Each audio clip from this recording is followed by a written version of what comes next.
ಬಾಳೆಹಣ್ಣಿನ ಚೆನ್ನಾಗಿ ಸ್ಮ್ಯಾಶ್ ಮಾಡ್ಕೊಳ್ಬೇಕು ಫ್ರೆಂಡ್ಸ್. ಬಾಳೆಹಣ್ಣು ಫುಲ್ಲು ನೀವು ಯಾವ ಬಾಳೆಹಣ್ಣು ಬೇಕಾದ್ರೂ ತಗೋಬಹುದು ಇದು ಬನ್ಸ್ ಮಾಡೋದಕ್ಕೆ. ಹಾಗಾಗಿ ನೀವು ಯಾವ ಬಾಳೆಹಣ್ಣು ತಗೊಂಡ್ರು ನಡೆಯುತ್ತೆ. ನಾನು ಇವಾಗ ಒಂದು 4 ಬಾಳೆಹಣ್ಣು ತಗೊಂಡಿದ್ದೀನಿ. ಚೆನ್ನಾಗಿ ಈ ಥರ ಗಂಟಿಲ್ದಿರೋ ಹಾಗೆ ಸ್ಮ್ಯಾಶ್ ಮಾಡ್ಕೋಬೇಕು. ಅಂದರೆ ಫುಲ್ಲು ಪೇಸ್ಟ್ ಆಗಬೇಕು ಬಾಳೆಹಣ್ಣು, ಯಾವುದೇ ಥರ ಸಿಕ್ಬಾರ್ದು. ಈ ಥರ ಫುಲ್ ಚೆನ್ನಾಗಿ ಸ್ಮ್ಯಾಶ್ ಮಾಡ್ಕೊಂಡು ನೋಡಿ ಹೀಗೆ.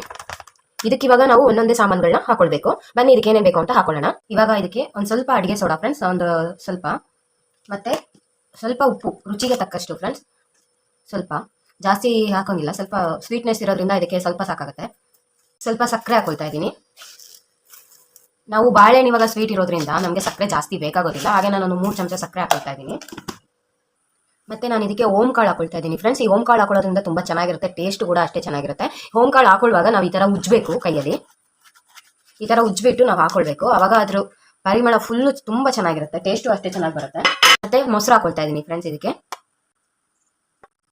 ಒಂದು ಸ್ವಲ್ಪ ಒಂದು 1/4 ಅರ್ಧ ಗ್ಲಾಸಿನಷ್ಟು ಮೊಸರು ಹಾಕೊಂಡಿದ್ದೀನಿ. ಇವಾಗ ನಾವು ಚೆನ್ನಾಗಿ ಮಿಕ್ಸ್ ಮಾಡ್ಕೋಬೇಕು. ಹಿಂಗೆ ನಾವು ಹಾಕಿರೋ ಸಕ್ಕರೆ ಎಲ್ಲ ಒಂಚೂರು ಕರಗಬೇಕು ಫ್ರೆಂಡ್ಸ್. ಈ ಥರ ಚೆನ್ನಾಗಿ ಮಿಕ್ಸ್ ಮಾಡ್ಕೊಳ್ಳಿ. ಸಕ್ಕರೆ ಹಾಕೊಳ್ಳೋ ಬದಲು ಸಕ್ಕರೆ ಪೌಡರ್ ಇದ್ರೆ ಪೌಡರ್ ಕೂಡ ಹಾಕೋಬಹುದು, ತುಂಬ ಚೆನ್ನಾಗಿರುತ್ತೆ ಫ್ರೆಂಡ್ಸ್. ಮಂಗಳೂರು ಸ್ಪೆಷಲು ಬನ್ಸು ಮಾಡಿದ್ರಂತೂ ತುಂಬ ಇದಿರುತ್ತೆ. ಆದರೆ ಇದನ್ನ ನಾವು ಬೆಳಗ್ಗೆ ಮಾಡುವಾಗ, ಸಂಜೆ ಮಾಡೋದು ಅಂತ ಆದರೆ ಬೆಳಗ್ಗೆನೇ ಕಲಸಿಟ್ಕೊಳ್ಬೇಕು ಫ್ರೆಂಡ್ಸ್. ಯಾಕೆಂದರೆ ಇದು ಚೆನ್ನಾಗಿ ಹುಳಿ ಬರಬೇಕು. ಹುಳಿ ಬಂದರೆ ಮಾತ್ರ ನಮಗೆ ಬನ್ಸು ತುಂಬ ಚೆನ್ನಾಗಿ ಬರೋದು. ನಾನು ಹಾಗಾಗಿ ಇವಾಗ ಬೆಳಗ್ಗೆನೇ ಕಲಸಿಟ್ಬಿಡ್ತಾ ಇದ್ದೀನಿ ಇದನ್ನ. ಮತ್ತೆ ನಾವು ಸಂಜೆ ಮಾಡೋಣ. ಇವಾಗ ಇದು ಚೆನ್ನಾಗಿ ಕರಗಿದೆ. ಇದಕ್ಕೆ ಇವಾಗ ನಾನು ಮೈದಾ ಹಿಟ್ಟು ಹಾಕೊಳ್ತಾ ಇದ್ದೀನಿ. ಮೈದಾ ನೋಡ್ಕೊಂಡು ಹಾಕೊಂಡು ಕಲಿಸ್ಕೊಳ್ಳಿ ಫ್ರೆಂಡ್ಸ್. ಇದಕ್ಕೆ ನೀರಿನ ಅವಶ್ಯಕತೆ ಬೇಕಾಗೋದಿಲ್ಲ, ಇದರಲ್ಲೇನೆ ಕಲಿಸ್ಕೊಳ್ಳೋಕ್ಕೆ ಸಾಕಾಗುತ್ತೆ. ನೋಡ್ಕೊಂಡು ನಾವು ಚಪಾತಿ ಹಿಟ್ಟೆಲ್ಲ ಕಲಿಸ್ತೀವಲ್ಲ ಅದಕ್ಕೆ ಕಲಸಿಟ್ಕೋಬೇಕು ಫ್ರೆಂಡ್ಸ್.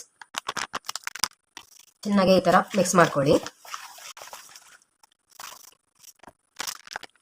ಜೊತೆಲಿ ಚಟ್ನಿ ಜೊತೆಗೆ ತುಂಬಾನೇ ಚೆನ್ನಾಗಿರುತ್ತೆ ಫ್ರೆಂಡ್ಸ್ ಇದನ್ನು ತಿನ್ನಕ್ಕೆ.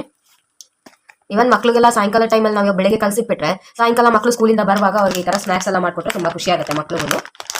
ನೋಡಿ ಫ್ರೆಂಡ್ಸ್, ಇವಾಗ ಈ ಥರ ಗಟ್ಟಿಯಾಗೆ ಬಂತು ನೋಡಿ. ಈ ರೀತಿ ಕಲಿಸ್ಬಿಟ್ಟು ಇಡಬೇಕು ನಾವು. ನನಗೊಂದು ಅರ್ಧ kg ತೊಗೊಂಡಿದ್ದೀನಿ ಫ್ರೆಂಡ್ಸ್ ನಾನು ಮೈದಾನ.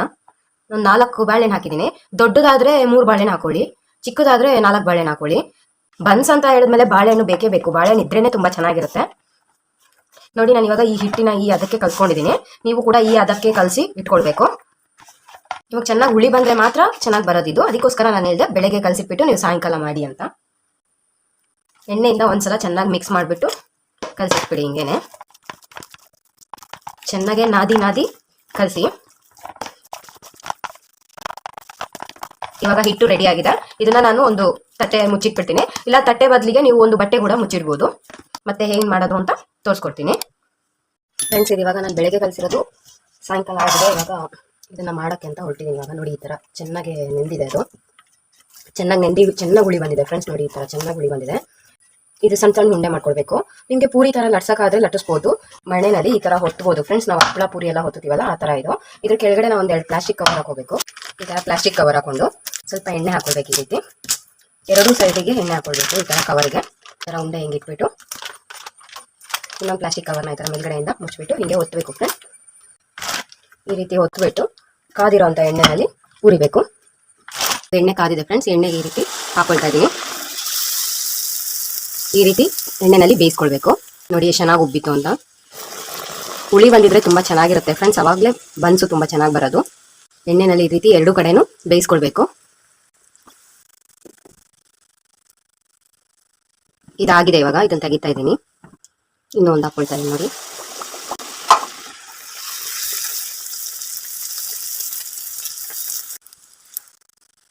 ತುಂಬ ಚೆನ್ನಾಗಿರುತ್ತೆ ಫ್ರೆಂಡ್ಸ್. ಚಟ್ನಿ ಜೊತೆ ತಿಂದರೆ ಇನ್ನೂ ಚೆನ್ನಾಗಿರುತ್ತೆ. ಚಟ್ನಿ ಇಲ್ಲ ಅಂದರೆ ಹಾಗೆ ಕೂಡ ತಿನ್ಬೋದು, ಅಷ್ಟೇ ಟೇಸ್ಟಿಯಾಗಿರುತ್ತೆ ಇದು. ನೋಡಿ ಎಷ್ಟು ಚೆನ್ನಾಗಿ ಉಬ್ಬಿದೆ ಅಂತ. ಬನ್ ಅಂದರೆ ಈ ಥರ ಬರುತ್ತೆ ಫ್ರೆಂಡ್ಸ್. ತುಂಬ ಚೆನ್ನಾಗಿರುತ್ತೆ. ಟ್ರೈ ಮಾಡಿ ನೋಡಿ ಹೇಗಿತ್ತು ಅಂತ ನನಗೆ ಕಮೆಂಟ್ ಬಾಕ್ಸಲ್ಲಿ ತಿಳಿಸಿ ಫ್ರೆಂಡ್ಸ್. ಇದೇ ರೀತಿ ಹೊಸ ಅಡುಗೆಗಳನ್ನ ಮಾಡ್ತಾ ಇರ್ತೀನಿ. ಹಾಗೆ ನನ್ನ ವೀಡಿಯೋಗೊಂದು ಲೈಕ್ ಮಾಡಿ, ಶೇರ್ ಮಾಡಿ, ಸಬ್ಸ್ಕ್ರೈಬ್ ಮಾಡಿ, ನಿಮ್ಮ ಫ್ರೆಂಡ್ಸ್ಗಳಿಗೆಲ್ಲ ತಿಳಿಸಿ. ಪ್ಲೇಟಿಗೆ ಸರ್ವ್ ಮಾಡ್ತಾ ಇದ್ದೀನಿ ಫ್ರೆಂಡ್ಸ್. ಬಿಸಿ ಬಿಸಿಯಾದ ಬನ್ಸು ರೆಡಿಯಾಗಿದೆ. ಇದ್ರ ಜೊತೆಗೆ ನಾನು ಪುದೀನ ಚಟ್ನಿ ಮಾಡಿದ್ದೀನಿ ಫ್ರೆಂಡ್ಸ್. ತುಂಬ ಚೆನ್ನಾಗಿದೆ, ಟೇಸ್ಟಿಯಾಗಿದೆ. ಹೇಗಿತ್ತು ಅಂತ ಮಾಡಿ ನೋಡಿ ಫ್ರೆಂಡ್ಸ್. ಕಮೆಂಟ್ ಬಾಕ್ಸಲ್ಲಿ ನನಗೆ ತಿಳಿಸಿ. ಹಾಗೆ ನನ್ನ ವೀಡಿಯೋಗೊಂದು ಲೈಕ್ ಮಾಡಿ, ಶೇರ್ ಮಾಡಿ, ಸಬ್ಸ್ಕ್ರೈಬ್ ಮಾಡಿ. ಇದೇ ಥರ ನನ್ನ ಚಾನಲ್ನ ನೋಡ್ತಾ ಇರಿ. ಇದೇ ಥರ ನನಗೆ ಎಂಕರೇಜ್ ಮಾಡ್ತಾ ಇದ್ರೆ ನನಗೆ ಹೊಸ ವೀಡಿಯೋಗಳನ್ನ ಮಾಡ್ತಾ ಇರ್ತೀನಿ, ಅಪ್ಲೋಡ್ ಮಾಡ್ತಾ ಇರ್ತೀನಿ ಫ್ರೆಂಡ್ಸ್. ಇವಾಗ ನಾನು ಈ ಬನ್ಸ್ನ ತೋರಿಸ್ತೀನಿ ಒಳಗಡೆ ಯಾವ ರೀತಿ ಇದೆ ಅಂತ. ನೋಡಿ ತುಂಬ ಬಿಸಿ ಇದೆ, ತೆಗಿಯೋದಕ್ಕೆ ಚೆನ್ನಾಗಿ ಬಂದಿದೆ ಫ್ರೆಂಡ್ಸ್. ಇದು ಬನ್ನು ನೋಡಿ ಒಳಗಡೆ ಎಲ್ಲ ಎಷ್ಟು ಚೆನ್ನಾಗಿದೆ ಅಂತ. ಬನ್ಸ್ ಇದೇ ಥರ ಬರುತ್ತೆ ಫ್ರೆಂಡ್ಸ್. ತುಂಬ ಚೆನ್ನಾಗಿರುತ್ತೆ ನೋಡಿ ಫ್ರೆಂಡ್ಸ್. ಟೇಸ್ಟ್ ಮಾಡ್ತಾ ಇದ್ದೀನಿ ಇವಾಗ. ಸೂಪರ್ ಎಮ್ಮಿ ಆಗಿದೆ ಫ್ರೆಂಡ್ಸ್. ತುಂಬ ಚೆನ್ನಾಗಿದೆ. ಖಂಡಿತ ಟ್ರೈ ಮಾಡಿ ನೋಡಿ. ಇನ್ನೊಂದು ವಿಡಿಯೋನಲ್ಲಿ ಸಿಗ್ತೀನಿ. Thank you so much. Bye friends.